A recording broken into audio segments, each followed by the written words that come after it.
Sot në ditën e të pagjeturve në Krushë të Vogël u bë përurimi i kompleksit memorial në kujtim të 113 burrave dhe fëmijëve të masakruar nga forcat serbe gjatë luftës në Kosovë.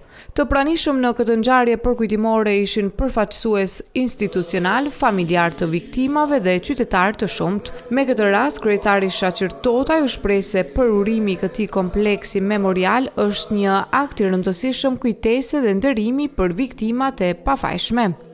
Jemi me një moment i cili na përkujton një të kaluar shumë të vështirë, mirë po në një moment i cili po ashtu na përkujton se historinë të cilën e harruam rrezikon të na përsëritet.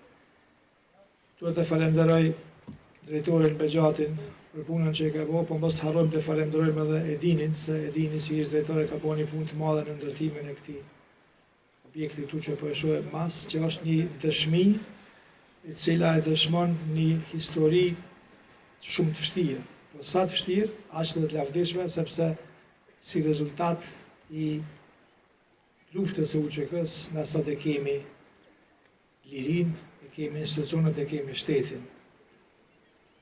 Po do më përmend një moment i cili mu më pengon, kur luftarët e lirisë quhen me emra ofendues, si tradhtar, si kriminal, shpresoj që koha e ardhme ta eliminojë një dukuni të tillë dhe asnjë luftar i lirisë mos quhet me emra të tillë, kurse ne bashk të ruajmë këtë memorial këtu si një pjesë e historisë për edukimin e brezave të ri dhe gjeneratave të reja.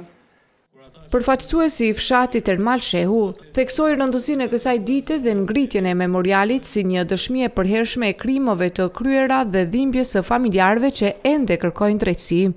Le të shërbejë ky memorial për ne të gjallët, për brezat që vinë, për të gjithë, që mos harrojmë historinë. Mos t'i harrojmë ata që dhanë gjithçka, sepse liria që sot e gëzojmë u pagua shtret. Lirinë që sot e gëzojmë erdhi fal gjitha atyre burrave dhe grave të kombit që e dhanë jetën. Fal martirëve të Kosovës, fal dëshmorëve të ushtrisë më të pasur dhe më të shenjtë në botë, fal ushtrisë çlirimtare të Kosovës. Ndërkaq ministri për punë, familje dhe vlerat e luftës çlirimtare Andin Hoti tha se institucionet do të vazhdojnë angazhimin për zbardhjen e fatit të pagjeturve dhe përkujdesjen ndaj familjeve të tyre. Ngjarjet në Krushën e Vogël nuk filluan vetëm me 26 mars, siç e dimë gjithë. Me 24 mars të vitit 1999, në ditën kur nisën bombardimet e NATO-s, fshati u rrethua nga forcat serbe. Banorët u grumbulluan me forcë dhe u mbajtën për ditë të tëra në kërcënim. Ata që nuk u dorëzuan u vranë.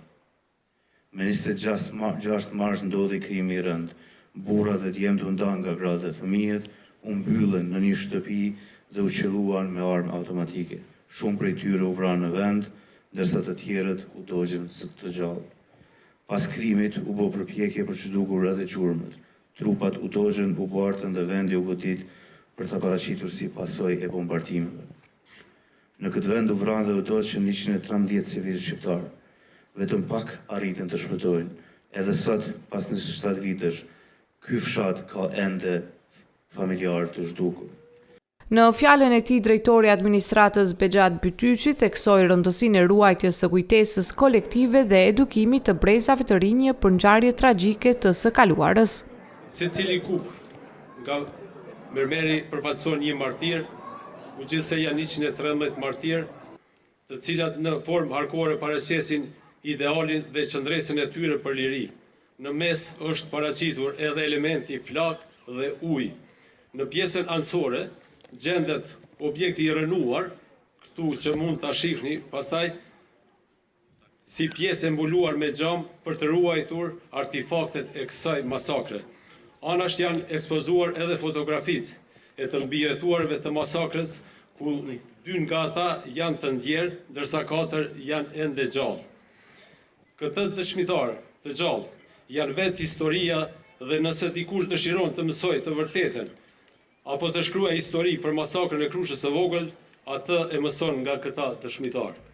Ndryshe, masakra e Krushës së Vogël mbetet një nga krimët më të rënda të kryera gjatë luftës në Kosovë, ndërsa ndërtimi i këtij kompleksi memorial synon të ruajë kujtimin e viktimave dhe të shërbejë si thirrje për drejtësi dhe paqe.